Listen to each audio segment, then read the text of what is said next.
মাঠের লড়াইয়ে লিওনেল মেসির আর্জেন্টিনা এবারও বিশ্বকাপ শিরোপার অন্যতম দাবিদার। 17 জুন বাংলাদেশ সময় সকাল 7টায় আলজেরিয়ার বিপক্ষে ম্যাচ দিয়ে নিজেদের মিশন শুরু করছে আলবিসেলেস্তারা। কিন্তু মাঠের ফুটবলের মাঝেই এবার সামনে এলো এক নজিরবিহীন ও অবিশ্বাস্য খবর। প্রায় 13,000 আর্জেন্টাইন সমর্থক এবার বিশ্বকাপের স্টেডিয়ামে ঢোকার মুখে পড়তে যাচ্ছেন তীব্র নিষেধাজ্ঞায়।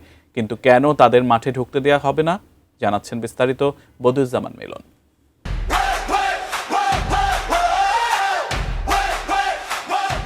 বিশ্বকাপ চলাকালে প্রায় 13,000 আর্জেন্টাইন সমর্থকের স্টেডিয়ামে প্রবেশ ঠেকাতে যুক্তরাষ্ট্রের কর্তৃপক্ষের সহযোগিতা চেয়েছে আর্জেন্টিনা সরকার।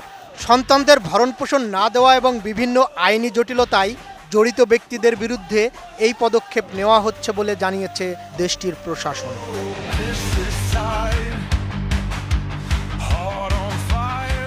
বিশ্বকাপের বর্তমান চ্যাম্পিয়ন আর্জেন্টিনা এবারও শিরোপার অন্যতম দাবিদার। যে গ্রুপে লিওনেল স্কালোনির দল প্রথম ম্যাচ খেলবে আলজেরিয়ার বিপক্ষে, এরপর তাদের প্রতিপক্ষ অস্ট্রিয়া ও জর্ডান।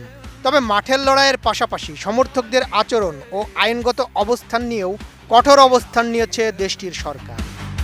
আমি বুঝি নির্মাণের শিল্প, সালাম স্টিল বোঝে durability. Salam steel, most durable still.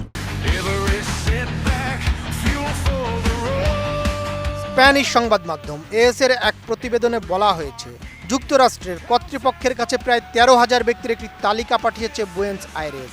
তালিকাভুক্তদের অধিকাংশের বিরুদ্ধে সন্তানদের ভরণপোষণ বা চাইল্ড সাপোর্ট বকেয়া রাখার অভিযোগ রয়েছে। আর্জেন্টাইন কর্তৃপক্ষের মতে, যারা নিজেদের সন্তানের আর্থিক দায়িত্ব পালন করেন না, তাদের বিশ্বকাপের মতো বৈশ্বিক ক্রীড়া আসরে অংশ নেওয়ার সুযোগ পাওয়া উচিত নয়।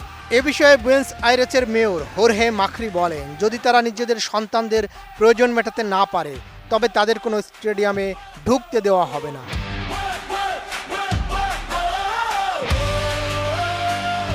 তবে শুধু ভরণপোষণ বকেয়া রাখা ব্যক্তিরাই নন, সহিংস অপরাধে জড়িত ব্যক্তিদেরও নাম আছে এই তালিকায়। আর্জেন্টিনার জাতীয় নিরাপত্তা মন্ত্রী পাত্রিসিয়া বুররিজ বলেন, তালিকায় 15,000-এর বেশি মানুষের নাম রয়েছে যাদের স্টেডিয়ামে প্রবেশ নিষিদ্ধ করা হবে। আমাদের কাছে এটি অত্যন্ত গুরুত্বপূর্ণ, কারণ কোনো অপরাধ বা সহিংসতার সঙ্গে জড়িত ব্যক্তি এই বৈশ্বিক আয়োজনে প্রবেশ করতে পারবে না।